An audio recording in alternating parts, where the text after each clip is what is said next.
დიახ, არა მხოლოდ იურისტები, არამედ პოლიტიკოსები, რომლებიც წარსულში მუშაობდნენ ძალოვან წრეებში, თანხმდებიან იმაზე, რომ ვიდეო კადრები, რომელიც იხილა საზოგადოებამ დახოვულ სასამართლო პროცესზე, მედიის გარეშე ჩატარებულ სასამართლო პროცესზე, თუმცა გახდა ეს კადრები საჯარო, არის წინაპირობა იმისა, რომ მოსამართლემ ყველა სინდისის პატიმრის წინააღმდეგ შეწყვიტოს სისხლის სამართლებრივი დევნა და ისინი გაათავისუფლოს სასამართლოს ხტომათა დარბაზებიდან. ეს იმ შემთხვევაში, როდესაც მართლმსაჯულება ქვეყანაში დგას თავის სიმაღლეზე, ასეთია შეფასება პოლიტიკოსების, რომლებსაც გაუჩნდათ განცდა ამ კადრების ნახვის შემდეგ, რომ პროკურატურამ წინასწარი განზრახვით დაამონტაჟა მტკიცებულებები, რომელიც პირიქით შემოუბრუნდა პროკურატურას, დაამონტაჟა იმ განზრახვით, რომ სინდისის პატიმრების წინააღმდეგ დამდგარიყო დადგეს გამამტყუნებელი განაჩენი. ვიდეო კადრები, რომ არის დაამონტაჟებული, ამაზე თანხმდება ყველა და ხედავენ სისხლის სამართლის დანაშაულის ნიშნებს, როგორც იურისტები, ასევე პოლიტიკოსები ამ ვიდეო კადრებში. პირველ რიგში, როგორც ისინი ამბობენ, იმ სპეცრაზმელების წინააღმდეგ, შინაგან საქმეთა სამინისტროს თანამშრომლების წინააღმდეგ უნდა დაიწყოს სისხლის სამართლებრივი დევნა, კონკრეტულად იმ პირების წინააღმდეგ, რომლებიც აქციის მონაწილეების წინააღმდეგ გასცემენ დავალებებს და ემუქრებიან სიცოცხლის მოსპობით. ამ დრომდე კაციტატის უწყებას უკვე 3 დღეა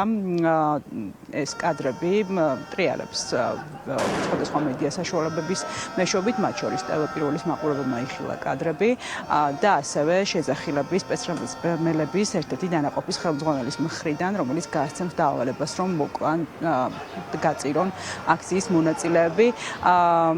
თუმცა საგამოძიებო უწყებას არ გაურსებია რაიმე კონკრეტული განცხადება, ოფიციალური განმარტება ამასთან დაკავშირებით, დაიწყებენ თუ არა გამოძიებას კონკრეტული სპეცრაზმელების დანაყოფის ხელმძღვანელების წინააღმდეგ.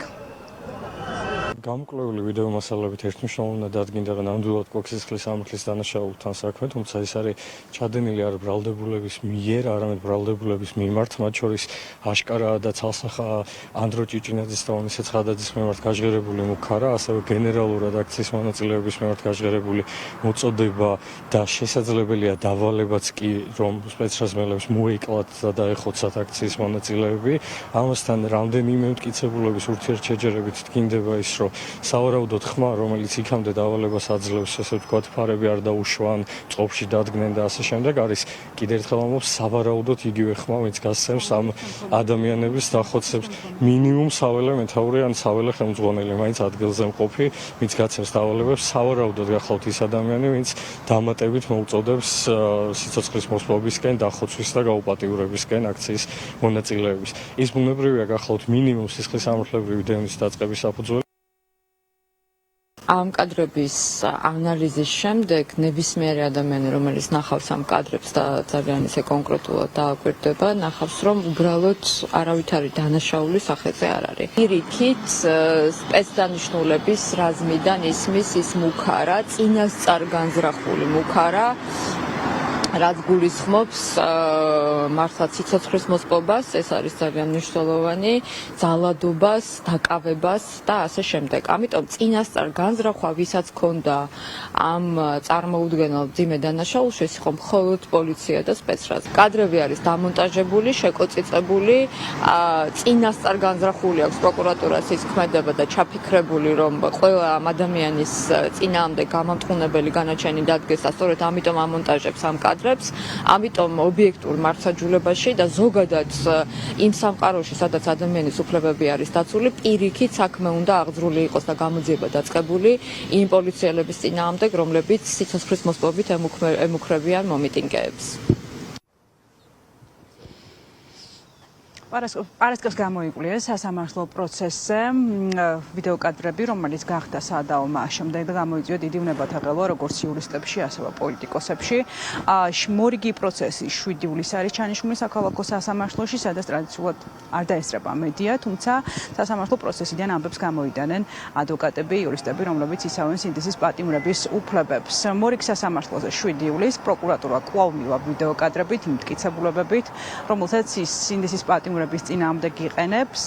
საუბარია პრაქტიკულად იგივე იდენტურ ვიდეო მტკიცებულებებზე, რომელიც ვიხილეთ უკვე პარასკევს სასამართლო პროცესზე. პროკურატურამ უკვე გამოკითხა მის მიერ მიყვანილი მოწმეები სასამართლო პროცესებზე, მოწმეები დაზარალებულად ცნობილი პოლიციელები, თუმცა ვერც ერთმა პოლიციელმა ასამდე მოწმემ ვერ დაასახელა ვერც ერთი სინდისის პატიმარი კონკრეტულად, რომ რაიმე ტიპის დანაშაულს ჩადიოდა რომელიმე მათგანი პოლიციელების წინააღმდეგ. დარჩა პროკურატურას მხოლოდ ეს ვიდეო მტკიცებულებები, რომელიც მის საწინააღმდეგოდ მოქმედებს, ყოველ შემთხვევაში 100 აფასებენ იურისტები და პოლიტიკოსები ამ ვიდეო მტკიცებულებებს და საინტერესოა ახლა მოსამართლეების პოზიცია საბოლოოდ განაჩენის გამოცხადების დროს რითი ხელმძღვანელობენ. პირდაპირ ეთერში სოფო ნიაური საუბრობდა. მადლობა სოფო.